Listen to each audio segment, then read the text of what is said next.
Balloons Over Broadway. The True Story of the Puppeteer of Macy's Parade. Written by Melissa Sweet. Read by Miss Lily. Every little movement has a meaning of its own. Tony Sarg. From the time he was a little boy, Tony Sarg loved to figure out how to make things move. He once said he became a marionette man when he was only 6 years old. His father had asked him to feed their chickens at 6:30 in the morning, every day. Tony had an idea. What if he could feed the chickens without leaving his bed? He rigged up some pulleys and ran rope from the chicken coop door to his bedroom window. That night, he spread chicken feed outside the chicken coop door. The next morning, Tony pulled on the rope and the door to the chicken coop opened. The chickens ate their breakfast. Tony stayed snug in his bed, and his dad, so impressed, never made Tony do another chore. When Tony grew up, he moved to London, where he discovered that no one was making marionettes for kids anymore.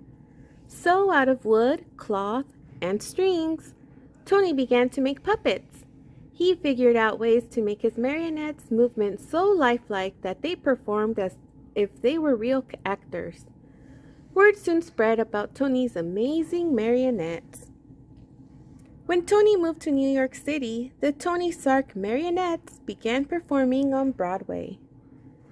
In the heart of New York City, in Herald Square, was the biggest store on earth, R.H. Macy's department store. Macy's had heard about Tony's puppets and asked him to design a puppet parade for the store's holiday windows. So Tony made new puppets based on storybook characters, then attached them to gears and pulleys to make them move. In Macy's Wondertown windows, Tony's mechanical marionettes danced across the stage as if by magic. All day long they performed to shoppers jostling for a better look. But Macy's had an even bigger job in store for Tony.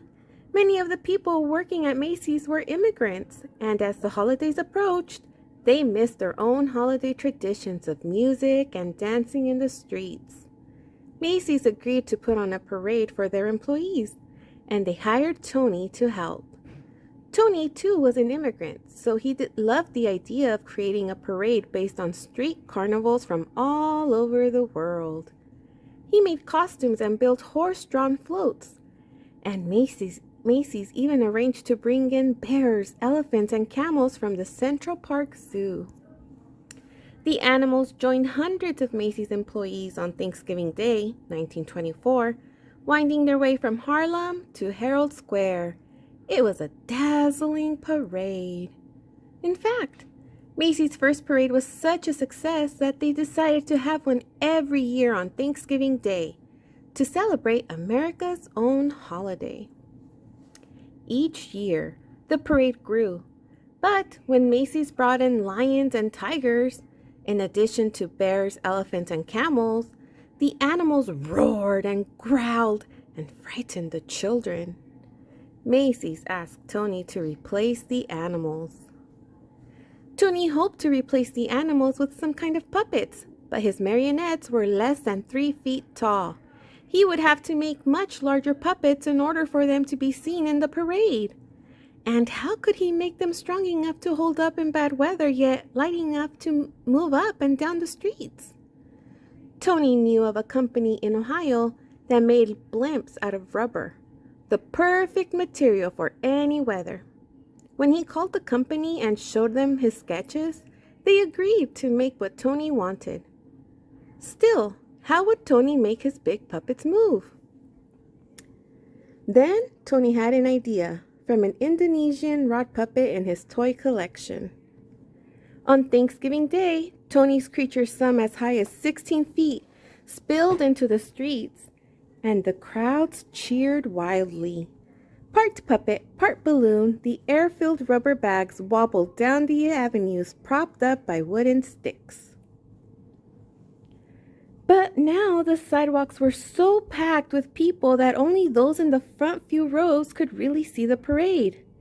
Tony realized his puppets would have to be even bigger and higher off the ground. And though the sticks helped to steer the puppets, they were stiff and heavy. Tony wanted his balloons to articulate, to move and gesture, more like puppets. But how? With a marionette, the controls are above and the puppet hangs down. But what if the controls were below and the puppet could rise up? During the next year, Tony set his new idea into motion. This time, he asked the company in Ohio to make balloons out of rubberized silk, as strong as rubber, but lighter than rubber alone. Most important, Tony ordered the balloons to be filled not just with air, but with helium too. Since helium is lighter than air, it would make the balloons rise. Once the puppets were completed, they were deflated and shipped back to Tony in New York. Tony did not know if everything would go as planned. It was still dark on Thanksgiving morning when Tony filled the balloons with helium, tethering them down with sandbags. By 1 p.m., the sidewalks were packed with people ready for the parade. Then, one by one, Tony cut the lines to the sandbags. And the magnificent upside-down marionettes rose up to the skies. Nodding and waving to the crowds below, they sailed past Central Park. They sailed down Broadway.